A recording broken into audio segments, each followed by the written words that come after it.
Mainly due to on-field performance. So we're more than aware that our performance against Carlton was poor. They're playing very good footy and we performed poorly, and we've got to remedy that, and the rest looks after itself. Oh, you've got it involves a footy club. So as obviously probably Gary Pert, Eddie himself, and Walshy are the three main men in that regard. Whilst my charter is to keep the eye on the ball and narrow the focus into what's happening on the field. And the media's got to the point where there's a lot of opinion out there, and we're used to that. We're exposed to it. We're accountable for our actions and our performances, and I think it's justified that there's a little bit of there's questions and comment about our performance on Friday, because it was simply not at the standard we expect. Well, look, Mick's working in the media, and he's entitled to an opinion. He's doing his job, and I think he's doing it particularly well.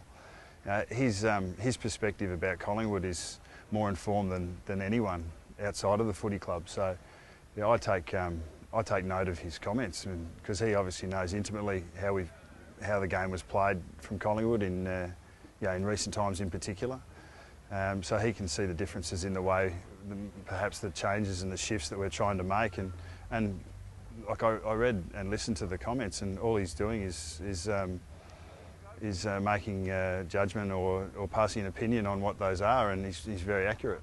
Oh, look, Eddie's a passionate man, and he's going to back and support Collingwood to the hilt. And I think where it's got to is it's not great for the footy club. I think it has been blown out of proportion. If you read Eddie's comments initially, the middle class comment was actually coming about how we performed on Friday. So it's more a knock on the current group and myself than it was on Mick. So look, I think there's probably been a miscommunication that's been fostered in many ways by some outsiders that don't mind to see the miscommunication pushed up. Well, I think the last thing Mick should feel like he has to do is justify the game plan or what the club has done in his time. I mean, he could rest very soundly knowing that his legacy is very strong at the footy club, and the last thing he should have to do is have to explain performances. And I think that was unfortunate that he felt that he needed to, and because of the situation. Yeah, look, there's nothing. We've got our list. Our list is sorted. There's some players that retired, and Leon was one of those, and we've got some players that have come into the club, and we're 3 rounds into a season, and our list isn't going to change. No, there's been I've had no awareness or understanding, or nothing's cropped up like that. Yeah, well, ultimately it's our performances on the field will either control or blow this up. I mean, and really, if we'd have, a lot of ifs, but if we'd have performed better against Carlton, and if we'd have had a win, we definitely wouldn't be standing here having this press conference, and we wouldn't have had the focus on the club that's been on it in the last 36 to 48 hours. So in the end, it comes down to performance.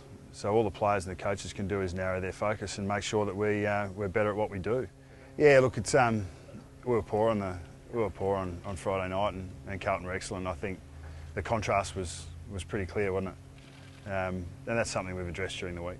Oh, look, we'll go through the Oppo match committee this afternoon, and we'll have a look at how the players have pulled up. But we had some good performances in the VFL. Ben Johnson's had a couple back now and is moving freely. Alan Didak's going to take a couple more games. Nathan Brown was excellent in his second game up. So on top of that, Kirk Ugle, Kayla Mooney, Simon Buckley, we've got some players that are in good form down there. So it's you can't have a performance like that and not have change. So we'll have a look at our selection. Look, the medicos we'll meet this afternoon, and they'll either give us the green light or the red light. If he's the green light, well, then we've got a selection decision to make. I suppose muddying the waters a little bit, so to speak, is the fact we've got a 4-day break on the other side. So we'll see how we go. Well, given the situation we're in, we've got both eyes firmly on Saturday. We can't afford to focus on anything other than our training session tomorrow and training with real intensity and focus, and then taking that and building towards Saturday. We need to perform well against Port Adelaide on Saturday. They've been a very strong performer through the pre-season and in the early rounds, and we're definitely going to be totally focused on performing the way we need to play well there. He's a phenomenal individual. He's look, I can't stand here and tell you that it's not going to hurt the club, because a bloke with his character and with his football pedigree, not out in the field, is going to really challenge our structures. It's going to challenge the personnel that have existed around him for the years he's been at the club. So it's an opportunity for others to step up. You know, we're really looking at Wellingham, Beams, Sidebottom, Blair, to name a few, but then there's going to be more pressure on Pendlebury and Swan and the rucks to be able to control those the stoppages through the midfield. Buckley himself will go in for his surgery tomorrow, and as I said, he was doing grinder and did a session yesterday in the gym, and to come down here and be involved in our breakfast and our recovery this morning, he's a quality individual, and you know, we need to make sure that we tap in to his mentality and his mindset and his football knowledge through the rest of the year, and we'll get him involved as much as we possibly can. Yeah, look, nothing's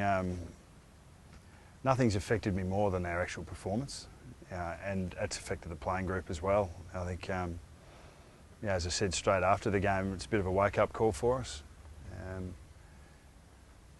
and we're not the only team in this situation that you know, at 1 and 2 that was touted as you know, touted as one of the better sides in the competition, and you know, Geelong are, you know, 1 and 2, and we're 1 and 2, and you know, they're the premiers. We're both sort of grand finalists from last year, but the situations and the scenarios around Collingwood are a little sexier than Geelong's at the moment. So we'll deal with that, but ultimately it comes down to performance. It comes down to how you play and how you perform, and we understand that if we don't perform that there's going to be heat, and if you do perform that you're going to be able to go about your business without the paraphernalia that surrounds it.